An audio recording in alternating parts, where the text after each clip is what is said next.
I'm Tony Bernhardt Jr. The Game Developers Conference is back in San Francisco this year. The team here at Level Infinite made the trip, along with several of our studios, to make sure you don't miss a beat.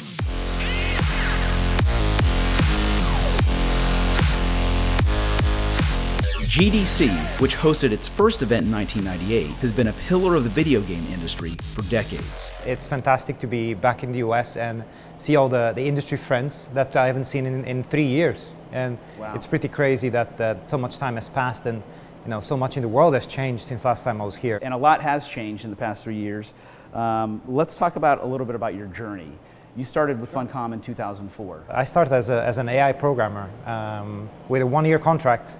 And that was over 17 years ago. When you started as CEO, you weren't sure if Funcom was even going to be around. It was tough, right? The game we had just launched was a Lego MMO, didn't really do so well, and the previous CEO had some medical complications and to step away.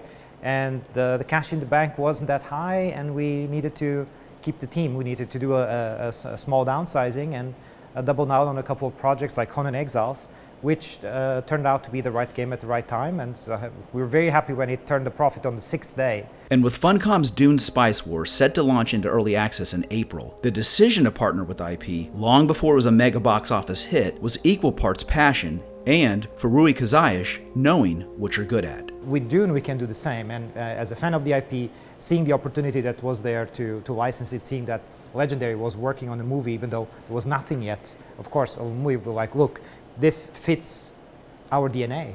I also sat down with Inflexion Games CEO Aaryn Flynn and asked him about the leap of faith it took to leave BioWare after 17 years to start a new studio. I'm thrilled, to leave the comfort of a big studio and then to think about, charting out on your own and imagining this and having, trusted colleagues come along with you and say, yeah, I think we can do it. And with the studio's first title, Nightingale, the gorgeous Victorian-era survival game, introduced to millions at TGA's in December, I wanted to know what was more exciting for Aaryn and his team, the debut or what comes after?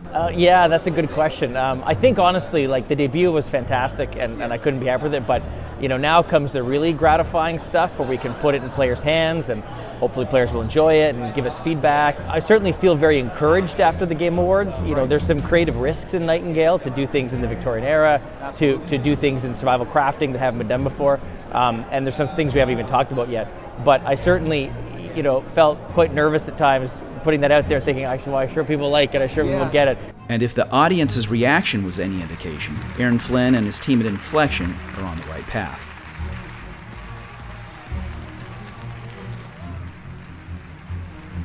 To have that resounding support and positivity towards it really just was a huge weight off our shoulders as a team, and now we just want to give them a game worthy of that. But it's a delicate balance between the cinematography, narrative, and actual gameplay itself. We put that question to Yager's managing editor, Philipp Schellbach. Yager became the poster child of German indie gaming after being named Best Studio in 2020, as well as a string of awards and accolades for Spec Ops: The Line. Their current project, The Cycle, is a battle royale, and it's as intense as it is beautiful. I think it's definitely the gameplay, because it's this kind of suspense and the permanent, you have a permanent rush in the game, right? It was just so good to meet people in person after almost 2 years of being isolated, and we're doing it again here at GDC now, right? So it's very cool. I'm glad the world is opening up safely and fairly for everybody. So in the end, it's all about making the games you and I love innovative and ridiculously fun. For Level Infinite, I'm Tony Bernhardt Jr.